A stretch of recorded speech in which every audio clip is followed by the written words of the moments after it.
ఉన్నారు సార్. రమేష్ గారు చెప్పండి. వీళ్ళ ఇప్పుడు అడిగారు కదా శరత్ గారు అడిగిన దానికి ప్లస్ సురేష్ యాదవ్ గారు కూడా ఏదైనా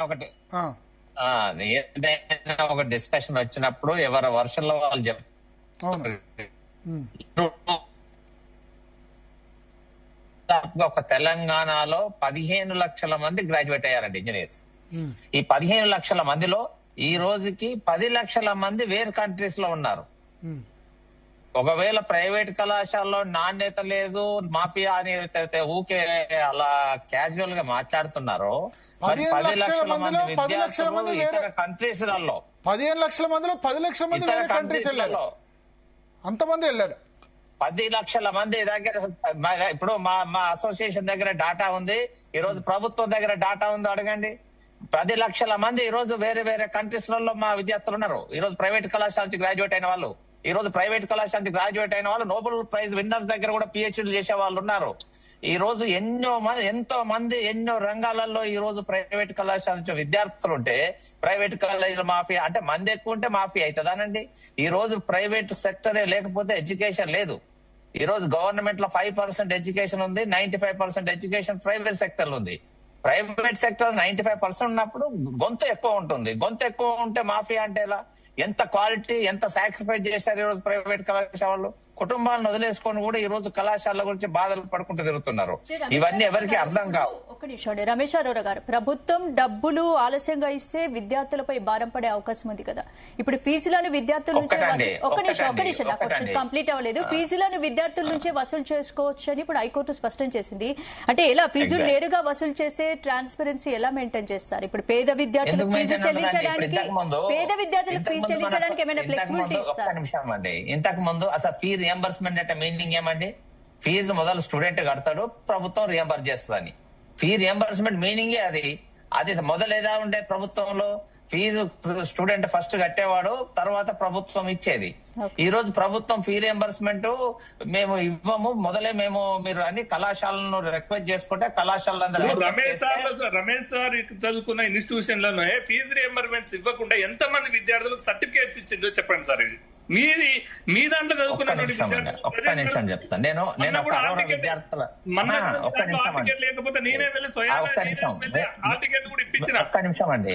అరోరా విద్యాసంస్థలు ఈ రోజు ఒక్క నిమిషం అండి. ఈ రోజు రాష్ట్రంలో ఉన్నట్టు అన్ని విద్యా సంస్థలు మూకుమ్మడిగా ఒక నిర్ణయం ఏం తీసుకున్నాయంటే, ఇటు ఎస్సీ ఎస్టీ స్టూడెంట్స్ నుంచి కానీ బీసీ నుంచి కానీ ప్రభుత్వం విద్యార్థులకే నేరుగా అకౌంట్లు వేస్తాము అని చెప్పేసి అయితే ప్రభుత్వం అని దాన్ని ఇంప్లిమెంట్ ½ చేస్తుందో, ఎప్పుడైతే విద్యార్థులకు అకౌంట్లు వేయాలన్నప్పుడు విద్యార్థి దగ్గర నుంచి మరి ఫీజు ఎలా రావాలి? ఈ రోజు కళాశాలలో ఫ్యాకల్టీ బాధలలో ఉన్నారు.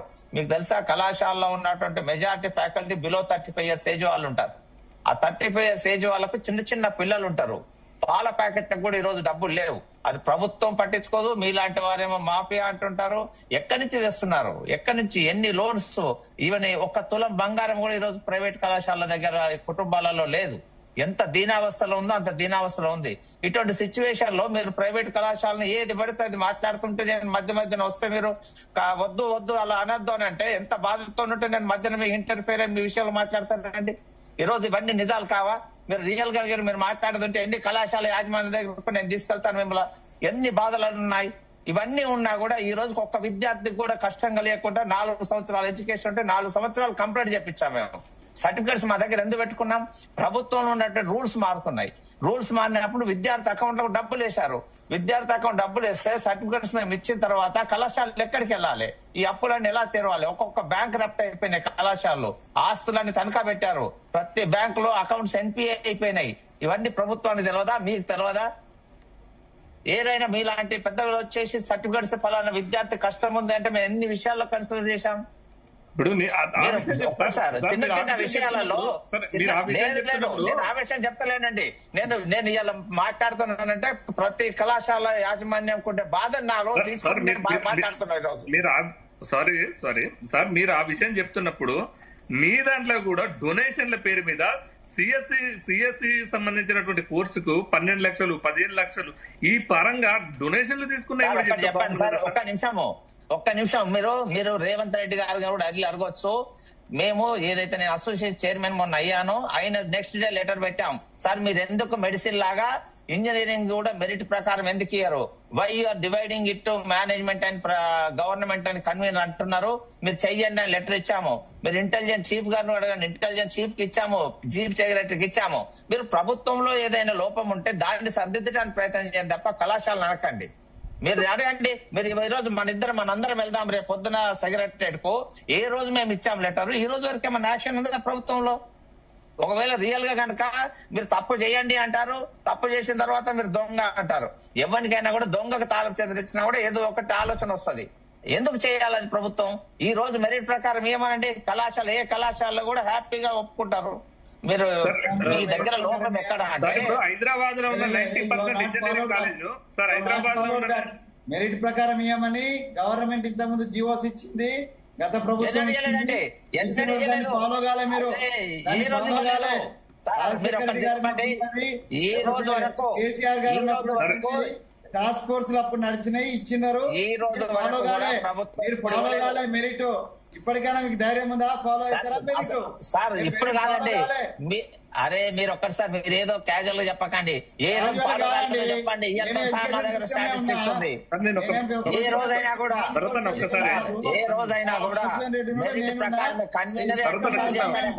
సిస్టమ్ లో ఉన్నాం, మీ భాగవతాలని మాకు బాగానే తెలుసు. ఏం భాగవతం లేదు, కళాశాల దగ్గర లేదు.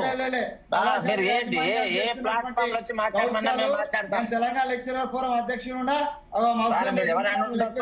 మీరు సగం తెలిసి మాట్లాడితే మీరు లెక్చరర్లను ఎట్లా పట్టి పీడిస్తున్నారో, వాళ్ళని ఎట్లా శ్రమ దోపిడీ చేస్తున్నారో ఇవాళ చెప్పనా, ప్రైవేట్ కళాశాలలో ఉంటే లెక్చరర్స్ బాధల కంటే ఎవరు చెప్పలేవు. ఇప్పుడు 90% లాంగ్వేజ్ మంచిగా మాట్లాడాలి మీరు. అది లేదు, గవర్నమెంట్ చేస్తలేదు. గవర్నమెంట్ ఇచ్చినప్పుడు మీరు ఏం చేసిండ్రు? గవర్నమెంట్ ఇచ్చినప్పుడు చేయలేదు సార్. సార్ ఈ రోజు ఇవ్వండి, మీరు ఇంత మాట్లాడుతున్నారు కదా, రేపు పొద్దున్న జీవో చేంజ్ చేయండి. ఎవరు వస్తున్నారు? చేస్తాము, చేయండి, చేసి మాట్లాడాలి కదా. నువ్వు చెప్పంగానే అయిపోతుందా?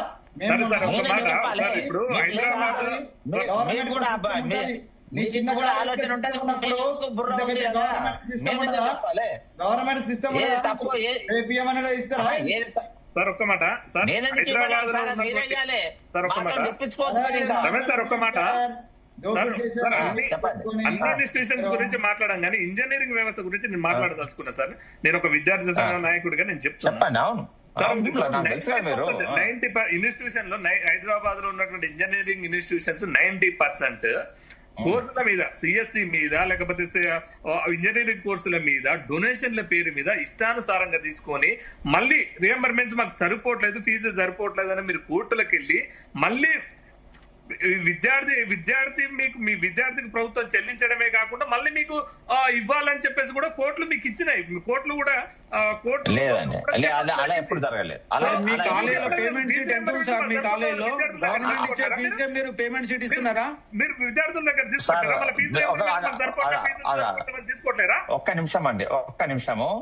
ఒకవేళ అలా తీసుకుంటే ఎందుకు యాక్షన్ తీసుకోవట్లేరా సార్ మీరు? లేదండి, ఎక్కడ సార్ మన రాష్ట్రంలో ఫీ రెగ్యులేషన్ కమిటీ ఉంది. ఫీ రెగ్యులేషన్ లాగా ఇప్పుడు స్టార్టింగ్ రాష్ట్రంలో విద్య అనేది ఒక మాఫియా లాగా మారింది. కోసం 8 లక్షలు బిజినెస్ నాట్ సర్వీస్ బిజినెస్ గా మారింది. మీలాంటి వాళ్ళే మాఫియా తప్ప ప్రైవేట్ కాలేజీలు మాఫియా కాదు. దేశ సేవ చేస్తారు సార్. మీ దాంట్లో ప్రతి ఒక్కరికి పేదోళ్ళకి అందరు కూడా ఫ్రీ ఇస్తున్నారు, డొనేషన్లు కట్టుకోవట్లేదు సార్. మీరు అడగండి, చెప్పండి. మీ కాలేజీలో కనీసం 10 లక్షల కంటే తక్కువ డొనేషన్ పేమెంట్ షీట్లు ఉన్నాయా సార్ మీ దాంట్లో? సార్ ఒకటి చెప్పనా సార్, నేను డొనేషన్ అని తీసుకోవడం బంద్ చేసేసి 25 సంవత్సరాల కింద సరే. ఒకవేళ తీసుకుంటలేదు మీరు, ఎందుకు యాక్షన్ తీసుకుంటలేదు? మీరు తీసుకుంటే ప్రభుత్వాన్ని మీరు భయపెడతారు, ప్రభుత్వం మిమ్మల్ని భయపెడుతుంది. మేము ఎప్పుడు భయపడతలేమండి విద్యార్థులు. మేము ఎప్పుడు భయపడతలేము, భయపెట్టాము కూడా, మాకు అవసరం కూడా లేదు. ఒకవేళ అలా భయపెట్టే వాళ్ళమైతే, క్వాలిటీ ఎడ్యుకేషన్ ని ఆగం చేసింది సార్ మొత్తం. 5 సంవత్సరాలకు వెళ్ళి ఫీజులు లేకుండా కళాశాలలు నడవవి. ఒకటే సంవత్సరంలో ఫీజు మొత్తం తెచ్చుకునే వాళ్ళం అలా భయపెట్టే పరిస్థితి ఉంటే. కళాశాలలు ఎప్పుడు కూడా ప్రభుత్వానికి చేదోడు వాదోడుగానే ఉన్నాయి, ఇక్కడ నష్టపోతుంది ఒరిజినల్ గా డిగ్రీ సంబంధించిన వారు, అదే విధంగా ఇంటర్ కాలేజ్ యాజమాన్య వాళ్ళు వాస్తవంగా ఎడ్యుకేషన్ లో నష్టపోతారు. కానీ ఇంజనీరింగ్ వాళ్ళు మీరు మంచిగా దండుకుంటున్న ఊరు, మీకు రియంబర్మెంట్స్ సరిపోవట్లేదని విద్యార్థుల దగ్గర నుంచి వసూలు చేస్తూనే ఊరు, ఆ డొనేషన్లు వసూలు చేస్తూనే ఊరు. మళ్ళీ అంటే డొనేషన్ తీసుకునే పరిస్థితే లేదు, ఎక్కడ లేదు.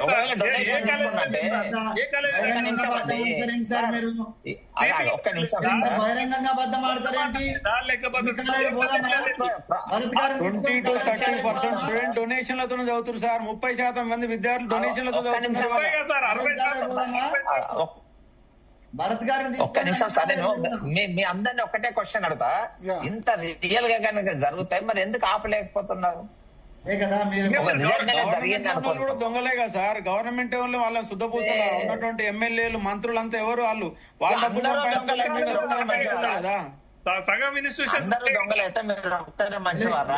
ఒక సిస్టమ్ ఉంటదండి. ఇప్పుడు కంట్రోల్ చేయడానికి కూడా ఒక సిస్టమ్ ఉంటది. దాన్ని మీరు ఈ మేనేజ్మెంట్ కోటా అనే దాన్ని 100% మిస్యూజ్ చేస్తున్నారు అనేది చాలా స్పష్టం. మిస్యూజ్ చేస్తున్నప్పుడు ఒక నిమిషం సురేష్, ప్రొఫెషనల్ నాన్ ప్రొఫెషనల్ కాలేజ్లలో నాన్ ప్రొఫెషనల్ కాలేజ్ ఉన్నటువంటి నేను అది మీరు డిమాండ్ అనుకోండి, లేకపోతే నా ప్రభుత్వానికి నేనే విజ్ఞప్తి అనుకోండి, నా డిమాండ్ అనుకోండి. నాన్ ప్రొఫెషనల్ కాలేజెస్ ఏవైతున్నాయో మొదటి నుంచి, ఇవాళ కాదు 2 సంవత్సరాల క్రితం నుంచి మా మంత్రి గారికి, మా ముఖ్యమంత్రి గారికి పదే సలహాదారు గారికి పదే నేను ఒకటి చెప్తున్నా. నాన్ ప్రొఫెషనల్ కాలేజ్ లో ఉన్నటువంటి ఏవైతే ఇంటర్మీడియట్ అండ్ డిగ్రీ ఏవైతున్నాయో దీని యొక్క number of colleges, number of students ఎక్కువ, the amount of the reimbursement is very less. ముందు దీన్ని మీరు ఒకటి సార్, ఇప్పుడు మీరు ఏదో ఒకటి తెలిసి మాట్లాడకండి. ఒక నిమిషం సార్, అంటే మీరు ఏం చెప్తారు? ఒక నిమిషం అండి, చాలా సత్యదూరం మాట్లాడి దాన్ని ఇదే వినండి అంటే తప్పండి. మీకు అసలు మీ సబ్జెక్ట్ నాలెడ్జ్ అని ఉండాలి మీరు మాట్లాడాలంటే. రమేష్ గారు నేను పూర్తి చేయనియండి, నేను చెప్పేది పూర్తిగా వినండి. నేను ఏమంటున్నానంటే దీంట్లో సింహభాగం ఇప్పుడున్నటువంటి ఏదైతే రియంబర్స్మెంట్ ఉందో సింహభాగము ఇంజనీరింగ్ కాలేజ్ లేదు. ఇంజనీరింగ్ కాలేజ్ అనే దానికి మేనేజ్మెంట్ కోటా పేరుతోటి ఒక ఆల్టర్నేట్ సోర్స్ ఉంది మీకు. బట్ వెరాజ్ నాన్ ప్రొఫెషనల్ కాలేజెస్ ఏవైతున్నాయో, ఇంటర్మీడియట్ కాలేజ్, అది డిగ్రీ కాలేజ్ ఏవైతున్నాయో వాళ్ళకి సోర్స్ లేదు. వినండి సార్, వినండి. అరే కాదు సార్, చెప్పాలి. వినమయ్యా స్వామి, విను మాట్లాడే కూల్ వెంకట స్వామి గారు, రమేష్ గారు కూల్. అన్ని తప్పులే చెప్తాడు. ఎక్కడి నుంచి తెచ్చుకున్నావు కూర్చున్నావు? నువ్వు ఒక్కని ఇంటర్మీడియట్ కాలేజీలలో 100% తీసుకుంటాను. నువ్వు మంచోనివి కావచ్చు, నువ్వు ఒక్కని ధర్మాత్ముని కావచ్చు, నువ్వు తీసుకోలేకపోవచ్చు. ఎన్ని కాలేజీలు డొనేషన్ తీసుకుంటావా నేను చూపెట్టాలా? పనిష్మెంట్ ఇవ్వచ్చు కదా. ఒకటి నా అబ్జర్వేషన్